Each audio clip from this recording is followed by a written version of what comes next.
Hi everyone, this is Baron from Ragic. Today I'm going to talk about multiple sheets, so let's get started. Right now I have this employee sheet where we have really basic employee information, such as like personal contact and work information. Everything is pretty basic.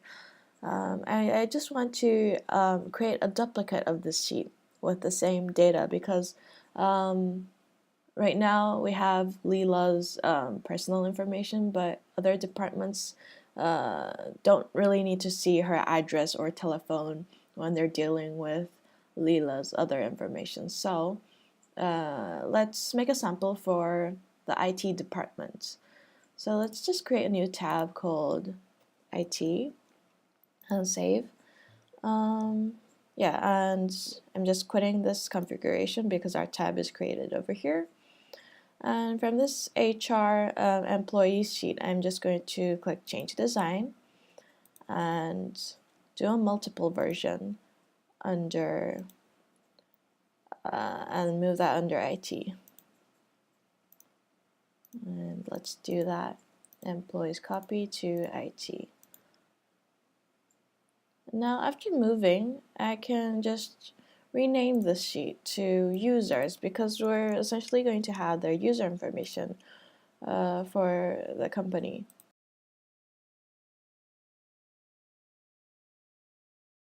And when you do this, you can just change the design and just delete all the information your IT department doesn't have to see.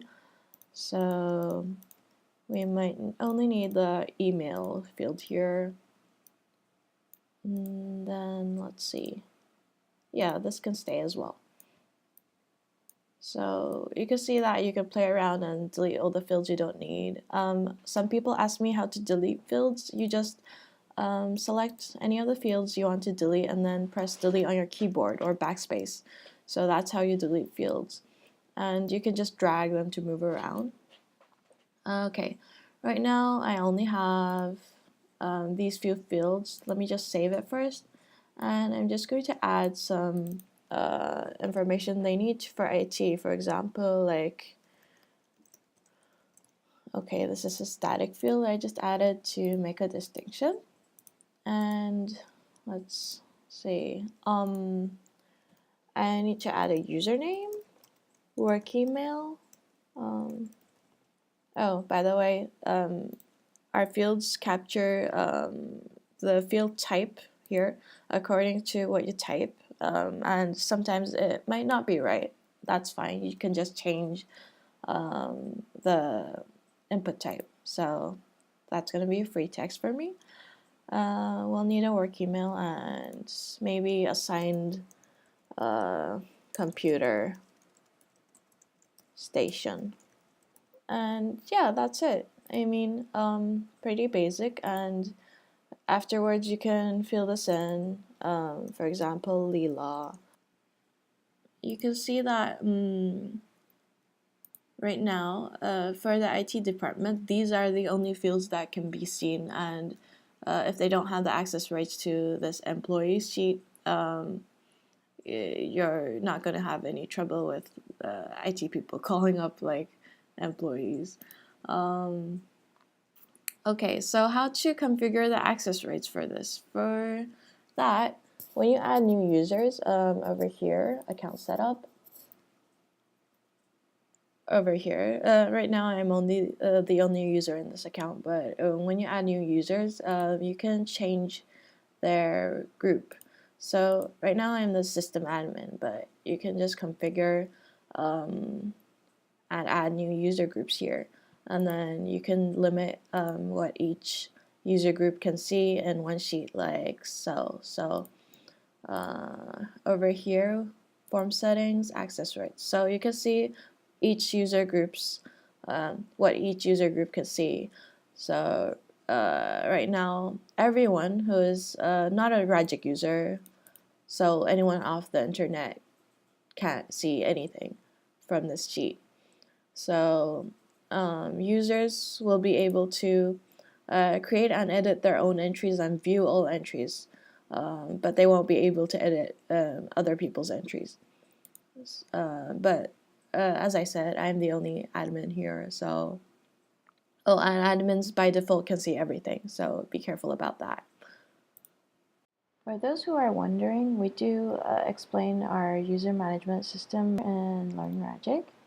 We do have an extensive guide that shows you over here under Documents, Ragic Guide. This shows everything you need basically to build your database, and there's a user management section over here.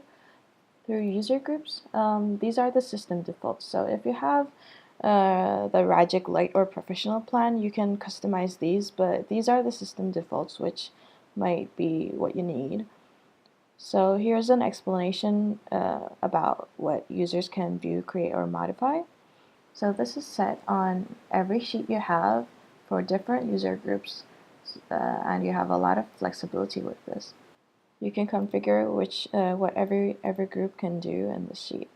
Through form settings, access rights, again, you can check that table to see what these users have the right to do or not. So my point is, this is the IT sheet I just did. For IT, they would be able to create and edit own entries and view their own entries over here, which is bulletin user. And other people won't be able to see this at all. And I'll save this. And for my HR sheet over here, employees, I'll change that and make the HR department see everything. So again, form settings, access rights, everyone no rights user might be able to see nothing, and our HR department will be able to create their own entries and view all entries. Save. And this is how you configure access rights to your separate sheets.